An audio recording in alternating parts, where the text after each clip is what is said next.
Hello, Search here from the Backyard Driving Range.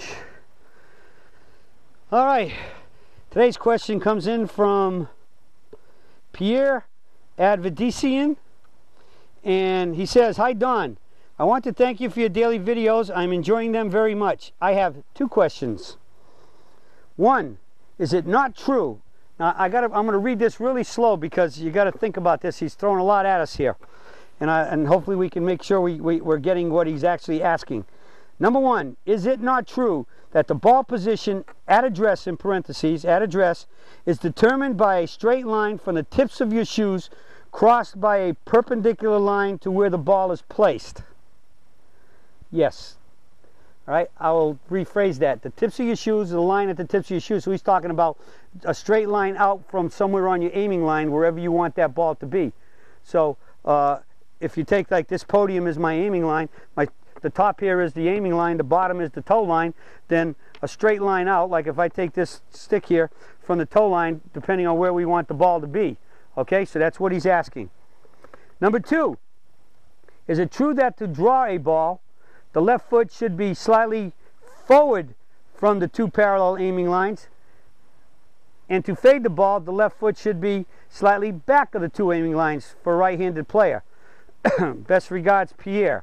So in other words, what he's saying that do we need to, if the left foot being a right-hander is, if I have these two lines, and so my bottom line is here, if I have here and I'm going to move my foot, my toes on the line, if I move it out into the line a little bit and the back foot stays on it, I will effectively be closed. All right, and therefore if I move it the other way, it's going to be open to hit a fade or a hook. So I'm going to get out the famous aiming arrows here, the aiming alignment arrows. And here we got, now my alignment arrow starts with two arrows, and they have an arrow that's been shaped into the top with the point on the top. And then I have the connecting arrow, which has two places in here at right angles so that the two lines can fit into them, so you know that you actually have exactly a perpendicular aiming line here. All right, so you can see that's where the term, when I talk about making the H, comes from, because if you look right here, we're making an H. Now the key is this arrow could be moved up and down. Like if I need to stand closer to the ball to be hitting a ball just outside the line here, or sometimes I hit balls without both of them. I'll just eyeball it that the two lines are relatively straight, and I'll hit balls in the middle. But if I do hit it with the lines, I usually always hit the ball directly outside. Now, if you're hitting a lot of irons and taking divots, you're going to have to move it around a lot. But if you're hitting drivers like off of this to test it, and that's the one I do most of all, if I'm ever going to test this, is to use the drivers. Now I can move it. Here's the normal point, which is just short of a 7-iron for me, and I can come all the way to here. So what Pierre was asking about is when I'm holding this like this, and I'm standing here, and this is my toe line, and I think you all can see this on the ground. When I'm standing here, and I'm going to try to aim this right one pretty close to the camera. So when the toes are on the aiming line,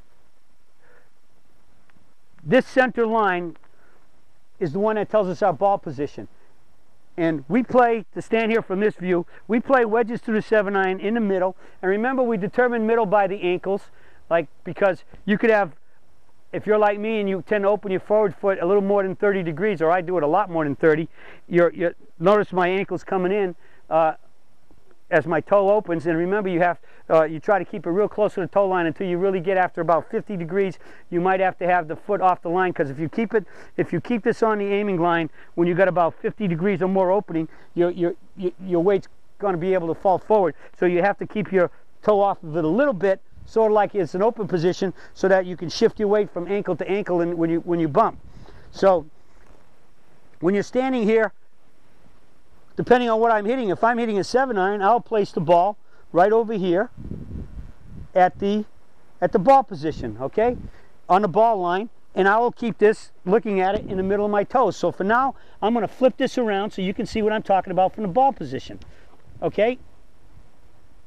So I put the ball right here, right directly in front, and I'm going to try to get this thing all lined up as square as I can to see better, so you can all see correct angles.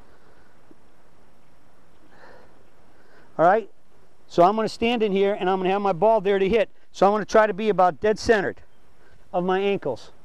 All right. Now, as I go to a 6-iron, 5-iron, 4-iron, 3-iron, I stop. Well, I don't even have a 3-iron anymore, so I'll stop at the 4-iron. Then I'm into hybrids until I get to a driver. I've moved the ball forward. Notice as the ball goes forward, or I go backwards, either way, as I get back here, I have to turn my head a little bit more to keep my nose at the ball. All right, because if I started here with my nose at the ball and I kept my nose in the same place, I'd be looking over here, and the ball's over there. And that would be a great way to start hitting chunks and or start moving on the ball and start hitting chunks and thins to everything. All right, so that's how this works.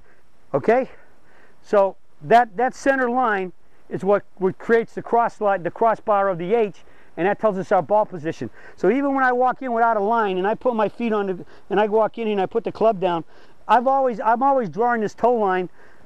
I draw this line out here. I draw an imaginary line in off my club face to tell me my ball position, which I've walked in with my right foot just behind it. And then when I cross this line, so when I move up, I take my feet to the line. There's an imaginary line there on the ground. I just don't put my feet wherever they feel like going because I want to be correctly lined up. So I do that very meticulously. All right, now I'm going to turn this back the other way and discuss this foot position thing. So again, I want to do it this way. As you can see, as I walk in and the ball's leg is over here, and I've walked in, I draw that line from the ball, which would be over here, straight out, club goes on it, perpendicular to the ground, and I just draw a straight line in, which is this imaginary line on the ground, and then I cross it again with a perpendicular line, and that's where I go 1, 2, as I call it the 2-step to get into my posture, keeping that line in the middle, say I had a 7-iron or wherever it needs to be, that the ball position line to hit the shot. Now what Pierre was asking was, if I was going to have to hit a hook, all right, then I should have, and this is square, toes, knees, hips, and shoulders, parallel left of that line, then the forward foot should be out to the right for a hook. Now, that is absolutely correct. But if you really want to do this correctly, what you have to do is you have to move all of your lines to a point where now for how much hook stance you want, you're still square to that line, so you can swing, hit the ball square to that line, and do whatever you're going to do to make it hook. Have the club face shut a little bit, or have to create a little bit of rotation. This is all perfectly explained in the situational shots and working the ball videos that we have on the website, explained in detail. And it starts off by first making sure that you understand how to hit it straight, because once you know what makes a ball, the setup and swing to make a ball go straight, the setup to straight, then you can do this. This becomes real easy. All right. So yes, it is in that situation. Now again, if I bring them back to square somewhat, and the fade's in there, yes, the back foot, the back foot could be on the line, and the front foot is removed from the line. So again, the key is you turn this until your aiming line is aimed where you want it to start, and then you just make adjustments with the club face and some plane in your stance, and possibly affect plane issues and path issues to make the ball start left and slice to where you want it to go. But again, the key is that you should always adjust your parallel lines, that your aiming line is aimed left of your target for a fade, right of a target for hook, and that your feet are parallel left of it, and that's going to make sure that you're at least lined up properly to the starting line that you have when you're shaping a shot.